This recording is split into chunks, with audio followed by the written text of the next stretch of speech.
The story begins with a comfortable, ordinary scene. Breakfast with Tommy and Tuppence Beresford. They are a couple past the prime of life, dealing with the quiet realities of aging, unaware that a chilling mystery is about to upend their peaceful existence. It starts with a duty that many dread, visiting an elderly relative in a nursing home. Tommy's Aunt Ada resides at Sunny Ridge, a respectable establishment for old ladies. While Tommy endures his aunt's sharp tongue, Tuppence waits in the sitting room and strikes up a conversation with another resident, a sweet, white-haired woman named Mrs. Lancaster. It is a pleasant, wandering conversation until Mrs. Lancaster suddenly looks at the fireplace, leans forward, and whispers a question that sends a shiver down Tuppence's spine. "Was it your poor child?" She speaks of something hidden behind the fireplace, something dead. Tuppence dismisses it as the confusion of age, but the words linger, uneasy and haunting. 3 weeks later, Aunt Ada passes away in her sleep. When the Beresfords return to Sunny Ridge to handle her effects, they learn that the sweet Mrs. Lancaster has been abruptly taken away by a distant relative named Mrs. Johnson.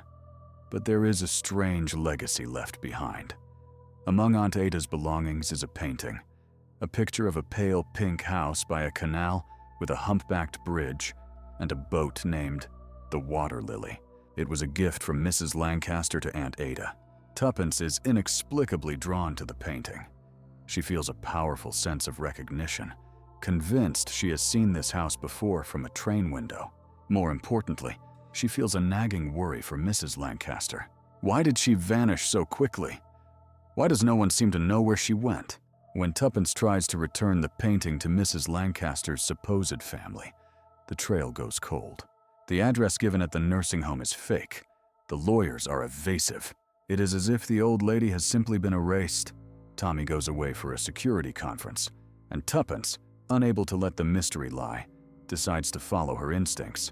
She embarks on a series of train journeys, determined to find the house in the painting.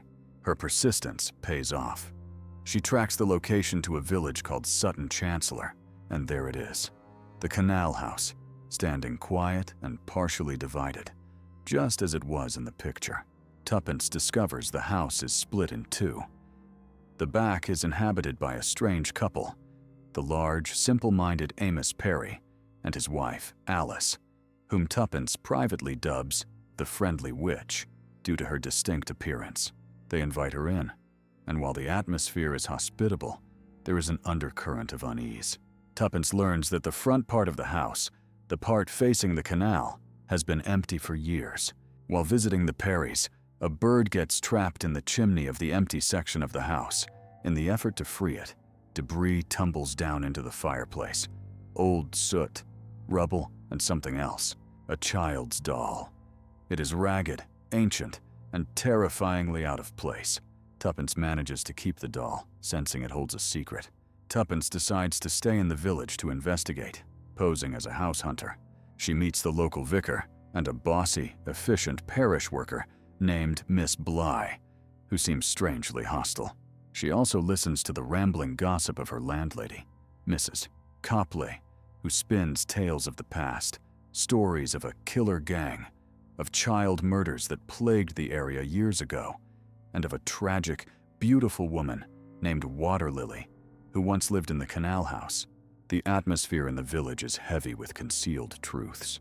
Tuppence learns of Sir Philip Stark, a wealthy, reclusive landowner and botanist whose wife died years ago.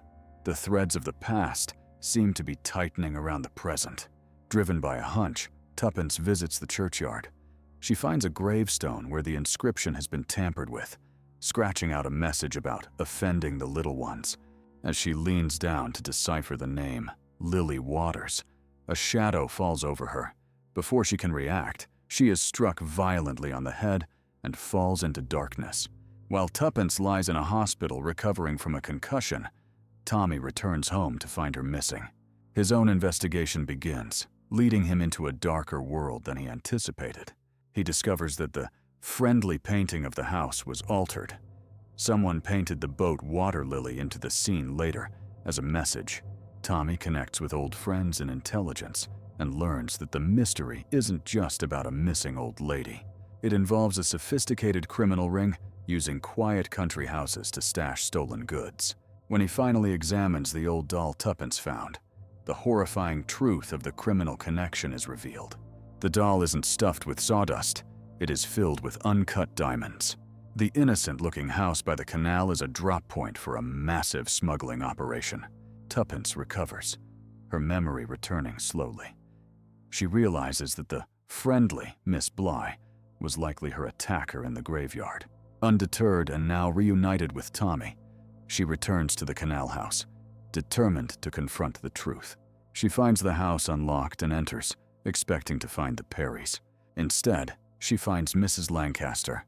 The sweet old lady is there, seemingly waiting for her. Mrs. Lancaster invites Tuppence into a secret room hidden behind a wardrobe, a room that has been her hiding place. The tea party turns into a nightmare. As they talk, Ms. Lancaster's benign mask slips. She begins to speak of her past, of her time as a dancer, and of her mission. She isn't a victim, she is the killer. She explains with terrifying calmness that she was appointed to send children to heaven to save them from sin. The poor child behind the fireplace wasn't a victim of someone else. It was her own doing. She reveals that she has been killing for years, moving from home to home, poisoning those who suspected her. Mrs. Lancaster offers Tuppence a glass of milk. "Drink it up," she urges gently. "It's the easy way." Tuppence realizes the milk is poisoned. Trapped in the secret room with a mad woman who is physically stronger than she looks, Tuppence refuses. Mrs. Lancaster sighs, draws a stiletto, and advances. She is no longer the sweet old lady. She is Killer Kate, a legendary figure from the criminal underworld who was thought to be gone. Tuppence screams for help, struggling against the woman's maniacal strength. Just as the blade is about to strike, the secret door is forced open. Resecure comes in the form of Sir Philip Stark. The truth spills out, tragic and heartbreaking. Mrs. Lancaster is not a stranger. She is Sir Philip's wife. She did not die years ago. That was a lie to protect her. Sir Philip explains that he loved her desperately. When her mind broke and she began killing children, he couldn't bear to have her locked away in an asylum. Instead, he and his devoted secretary, Miss Bly, created a world of secrets to hide her. They moved her from nursing home to nursing home, using the cover of the criminal gang, who used his houses for their smuggling to keep her hidden. The criminal gang, led by the lawyer Eccles, blackmailed Philip, using his wife's madness to ensure their safety. Philip Stark has spent a lifetime as a jailer to the woman he loved, trying to keep the world safe from her and her safe from the world. But the burden became too heavy. Miss Bly attacked Tuppence to protect the secret, but it is all over now. In the end, Mrs. Lancaster drinks the poisoned milk intended for Tuppence, ending her own life. The criminal gang is exposed, the diamonds recovered, and the mystery of the child murders is resolved. As Tommy and Tuppence drive away from the village, they leave behind the tragedy of a love that tried to defy justice and sanity. They are older, bruised, and weary, but they are together. Tuppence vows she is done with adventures. Though as they head home, Tommy knows better. The pricking of the thumbs has ceased, and the quiet of ordinary life awaits them once more.